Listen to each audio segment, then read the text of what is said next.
probably have like questions about like why that happened, what are the implications of that, and where do we move on from here. And so I just want to answer like a few of those questions. And again, when this airs, if you have questions, please type it down in the comment section, and we'll get back to you. Yeah. So basically, we all know the election happened. Trump lost. If you check the maps, if you see everything that went down, he lost he lost. I think Biden won 306 electoral votes. You only need 270, so he kind of beat him by a decent margin. He says that the election was stolen. So we know this for like a month and a half, 2 months after the election, all Trump did was say, the election was stolen. The American people know the election was stolen. We want to count all the legal votes, not the illegal votes. What the fuck is an illegal vote? Like okay, bro, whatever. So anyway, what you end up doing is they start just throwing lawsuits out. Just lawsuit after lawsuit saying, oh, this wasn't fair, because he said a lot of stuff was going on, election fraud, basically. He did a lot of things and threw lawsuits out. So he threw over 60 lawsuits. The lawsuits were either dismissed or legitimately laughed out of court. Like, judge was like, are you kidding me, dude? Get this out of my court. Like, you got me messed up. Like, get this out of my court. So he literally lost every lawsuit but one. And one of them was just like on some procedural stuff. Like, oh, you could have done this better. You could have done it. It wasn't like, oh, they deliberately cheated. Mm-hmm. Trump had a lawyer, and one of his lawyers, I can't think of his name, but one of his lawyers filed a lawsuit saying like some wild stuff, saying like the voting machines that people were voting on was like flipping votes and doing weird stuff because it was using this system called Dominion, which is like the software for the voting stuff. Mm-hmm. And they was like, oh, the voting software comes from Venezuela, and it was used to steal elections for Hugo Chavez and all that stuff. And people actually was like, wait, is this like, I can't believe it's like this is actually like election fraud. Like, this is they're stealing an election. Dominion ended up suing this lawyer who was throwing these claims out there, and like they literally in litigation right now, saying that he's lying. The company is not even in Venezuela; it's a Canadian company that they just literally made this stuff up, and so that's why they were getting laughed out of court. Like, are you kidding me? Mm. Like just basic research stuff that you just try to like lie because they wanted to rile the people up. They knew because people don't do research, right? I do research. A lot of my friends do research, but like there are a lot of people out there that just see one thing, especially by the person that you idolize. These are people who support him through thick and thin. So when he says one thing, or his lawyer team says one thing, which he couldn't be kind of implicated by that because his lawyer said it. Mm. But when people see that, they're like, oh, this is the president's team. Like they're gonna take it on blind faith that what he's saying is 100% true. So now they're like, oh, they're stealing the election. Not paying attention to the fact that they're suing this lawyer for $1.3 billion, which he probably don't even have. But he destroyed this company's good name. Like, they're from Canada. They're not even from, like, you just made up these weird rumors. So, back a little bit. So, they ended up, the Electoral College certifies the electoral votes. Obviously, it's not a popular vote, even though Biden won the popular vote by 7 million people. Hillary, to keep it in, put it in perspective, Hillary won the popular vote by just like 2 million. So Biden won by 7 million. So it's not really close. You know what I mean?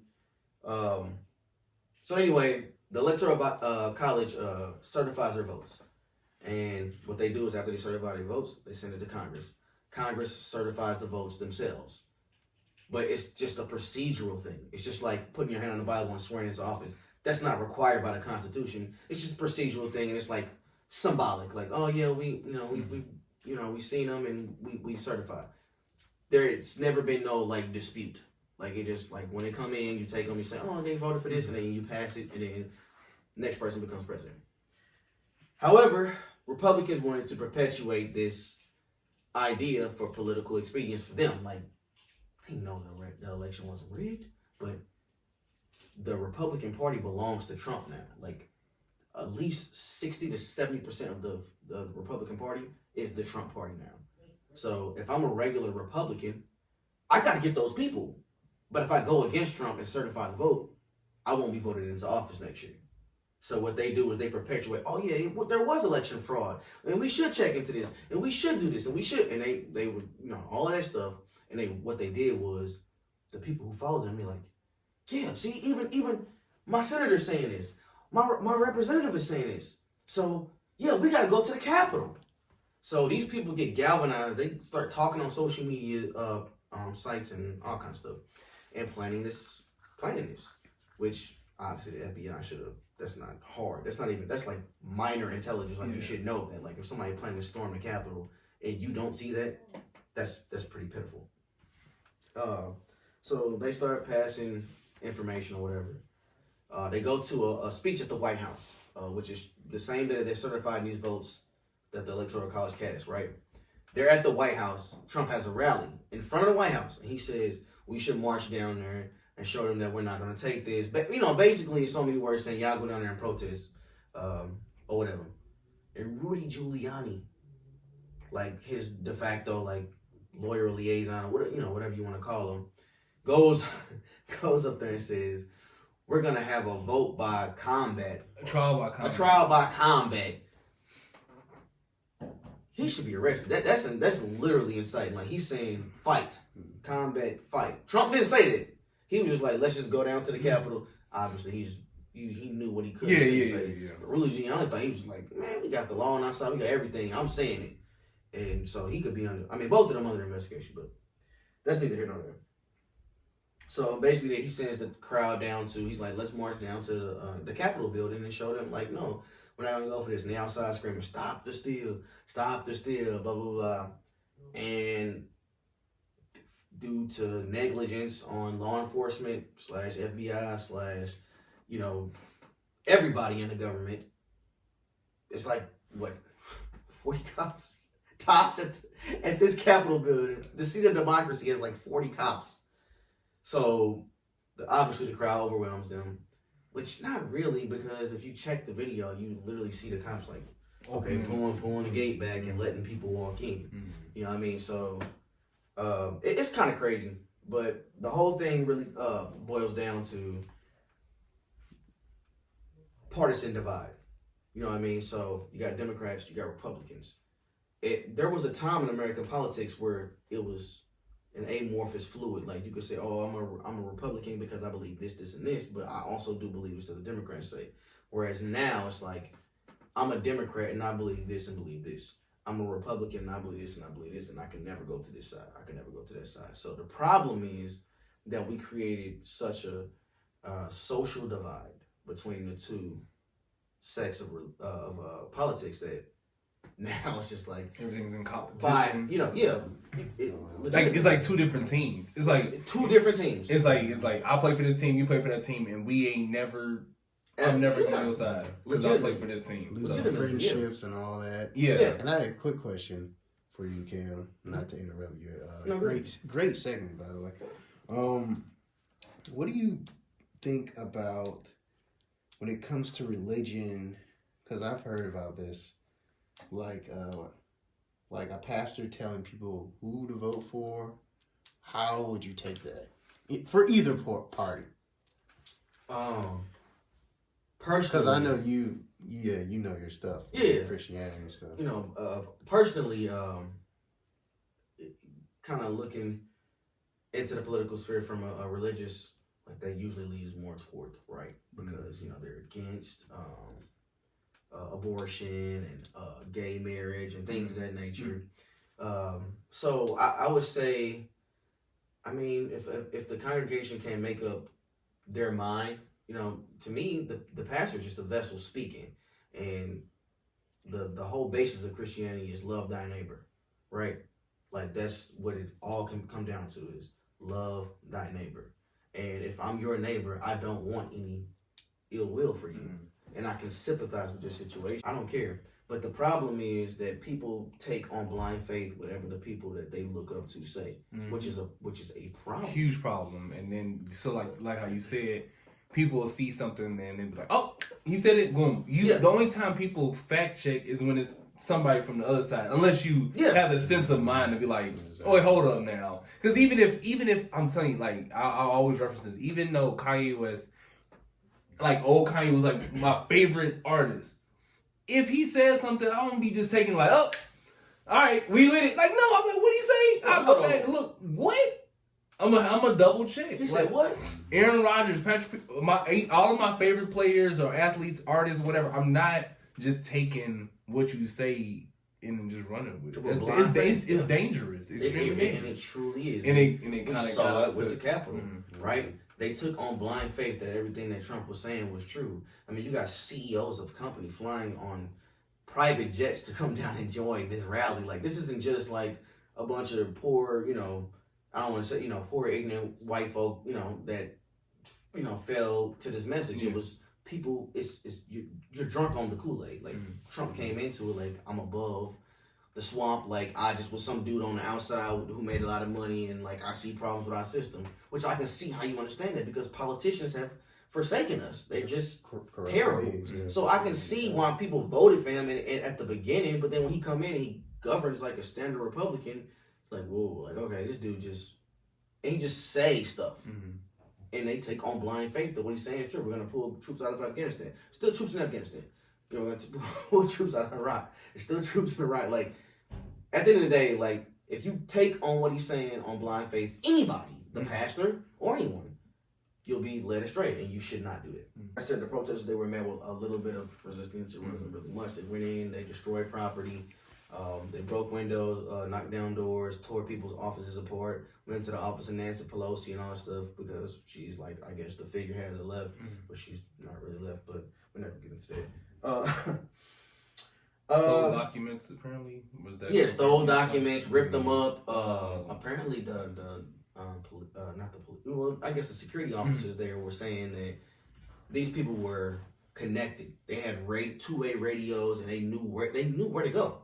Like an average person has no idea where Pelosi's office is. They know the Capitol building. Yeah. They don't know her office. They went to her office. Yeah. How would you? They went to the floor of the Senate. Like, you have to know the building schematics to move into certain places. You have to know that.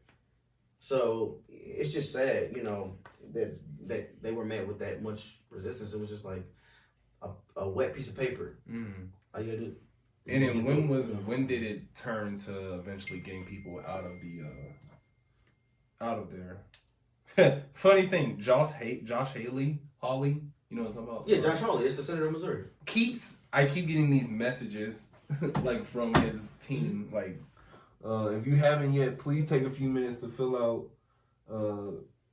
why I objected and all this shenanigans. So, and that's actually a good point that I would like to bring up. Josh Hawley, the senator of Missouri, is one of those senators who, when every Republican was saying no to $2,000 checks, Josh Hawley was saying yes, because he's a fake populist. So a populist is somebody who takes the popular belief of the country. Everybody, 2, 3, 4, 5% of Americans support the $2,000 checks, right? Josh Hawley's not dumb, so he said, okay, I support this. So there are certain people on the left that praised him for that because he worked with Bernie Sanders, who was like the king of the left, right? So what ends up happening is Josh Hawley's just an opportunist. He needs Trump base because he wants to run for president. So Josh Hawley's going to run for president pretty soon. So he's trying to take whatever Democrats he can, but also take all of the Trump Republicans. And so what he's going to end up doing, maybe not now because they kind of on his butt now, but like before that, he made a political calculation to say, oh yeah, the election was rigged. We had checked this out, and he brought those people to the Capitol. It was because of his rhetoric and Trump rhetoric, and a few other Republicans in the House that brought these people there. They thought they were doing something that made sense, And it really didn't. So like, how did they end up getting the people out of the Capitol building? Because I know I saw a couple of videos. I mean, I know we all seen like a cop was dragged, like a cop had like got pulled into the crowd. He died. There was a cop that died. Like, he got beat to death by a fire extinguisher. That's crazy. Yeah, like these people were ravenous. And so, to answer your question, why did they got out? They ended up calling the National Guard in. They called the National Guard in earlier, and reports are that Trump held them off. Like, nah, don't go yet. You know what I'm saying? Like, relax. Let them do it. Basically, they had some help on the inside, whether it was Trump or somebody else, but it sounded like it was Trump. Like, Trump, like, nope. I believe the state of Virginia was the first one to bring in their National Guard because it's like D.C., Maryland, Virginia. Yeah, it's all in the same area. So the state of Virginia was like, bro, we're not letting this happen. And they called in. They ain't Trump's. Oh yeah, we're gonna let you. And then they let the National Guard and all stuff come in, and that's how they were able to kind of bring them out. So with the inauguration coming up on the 20th, and I guess this video will come out afterwards. But what are you expecting to happen? Because like Trump, he's just been impeached for the second time, and he already said he's not going to like the inauguration and stuff. So are you anticipating that we could potentially have something worse than what we just had at the Capitol? Well, there's reports of I believe there's a social media site that has been created. I don't know when it was created. I actually never heard this until this happened. It's a social media site called Parler. And so what ended up happening is a bunch of these right wingers, they kind of gather on and they have conversations. It's kind of like Reddit. I don't know if y'all know what Reddit is. Yeah.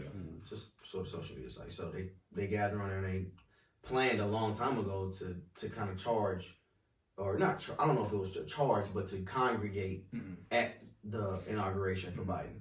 And I don't know that that's going to happen now, because now that law enforcement kind of have to do something because of what happened at the Capitol. I don't think it's going to happen anymore. There may be a gathering, but it's not going. I don't think it's going to be violent.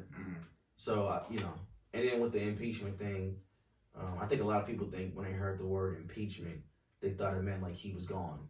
Impeachment is meaning that we're opening an investigation to kicking you out. You know what I mean? And it's like being indicted. You're not convicted. You just indicted. We're checking. We're figuring out. Yeah, we're looking through some stuff right now. You're officially like being looked at. Yeah, we're looking at you're known as a suspect in this crime, and we want to figure out your innocence. So that's basically what impeachment is. Which, believe it or not, 10 House Republicans actually voted to go ahead with impeachment, whereas the first impeachment, which to me was just dumb, no Republicans went with it. But now you got 10 House Republicans that are saying, yeah, we should check into this, we should do it, which they could be doing it for political reasons. Yeah, I was just about to ask, because do you think it's a lot of people with rats jumping off the ship, you know what I'm saying, they see a sinking ship, they're like, oh, we out. Let me get out of here. Yeah, because, I mean, this is going to hurt Trump's chances of ever running again, obviously. If he gets impeached and removed, he can't run again. Yeah. So people like, oh, I don't want to be attached to that, because, like you said, for other reasons. Trying to think, is there any... To close out, I just want to say that this rift and this divide between, what you would consider Republican and Democrat, left and right, all that type of stuff, is, it seems like it's irreparable, because, and Democrats have a lot to do with this. Trump's whole 4 years, all they did was dog him. He's doing it. The president's doing this. Now the president, and I understand, like, he was doing things, but it was like most of it was just like Twitter. Like, I saw a segment on CNN about how many typos he had throughout Twitter in his first 3 years, and it's like, matter. No. You just like.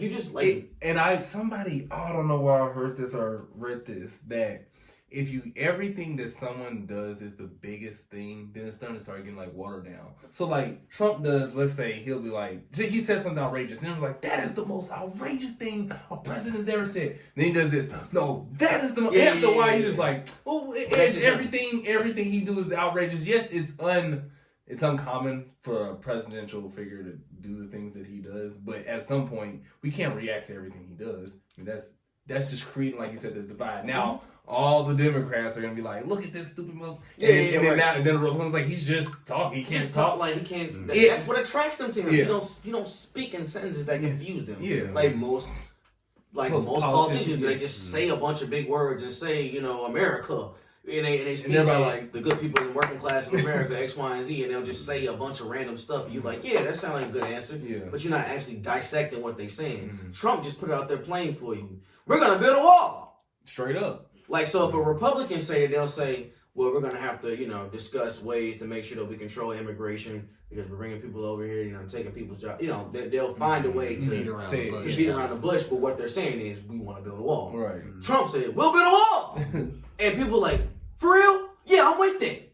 Like and that's what attracted Republicans to him. Like he's not speaking political speak. He's just talking. He's just saying it like how it is. But Democrats don't like that. Everything has to be in the decor. You know, you have to meet the decorum of Congress. You have to speak in complete sentences and stand up straight when you're talking. You know, you have to do that. And I think that's why they don't like him, because they agree with him on everything. Maybe besides abortion, like social issues. Yeah. Right, but when it comes to like actual policy that affect, like material policy that affects your life, they agree with him 100%. They voted for his tax cuts. They keep talking about, oh, he voted for these tax. Go back and look at every single Democrat that says, oh, he made these tax cuts for the rich, and you voted for the tax cut. Every one of them, I mean, every single one of them, besides like the ones you actually know mean it. You know, like there's a few on the left that actually mean what they say, but like.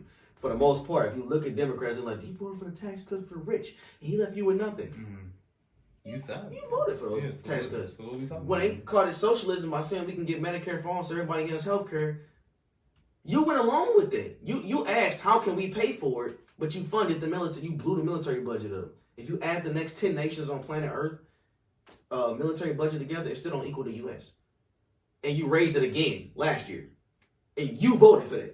And then you turn around and say, how can we afford Medicare for all? Well, if you took the freaking $150 million that you just added to the new budget and put it into Medicare for all, maybe we could afford it. Terrible. I'm going to a whole rant. I don't want to do that to y'all because that's going to be another talk. It's okay. We got more of these coming. But that was just a breakdown of what happened at the Capitol and, you know, where we are right now and really how we're going to move forward with the impeachment. If he does get convicted of what he's doing, he's going to be kicked out of office. It's going to go to the Senate first. And then the Senate is going to vote on it. If they convict him, he will be kicked out. He will not be able to run again. So we're probably going to have to find somebody else. Yeah. So, hey, we're gonna see. We'll see what happens. Yeah. Appreciate it. First breakdown.